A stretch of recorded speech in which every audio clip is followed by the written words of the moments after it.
Hello everybody and welcome. In this video I'm going to show you how to fix when the battery level of your earbuds is not reliable. So firstly, we should check software version, open the application and this is a spoiler for you, and go to the settings here. Then scroll down and click on device information.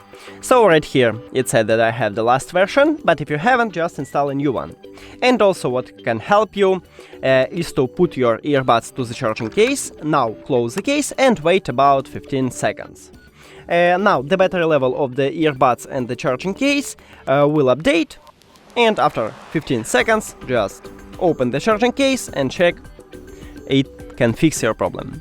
That's it. Thank you for watching this video. If you found it helpful, please consider subscribing to the channel and leave the like on the video. It's really important to us. See you later.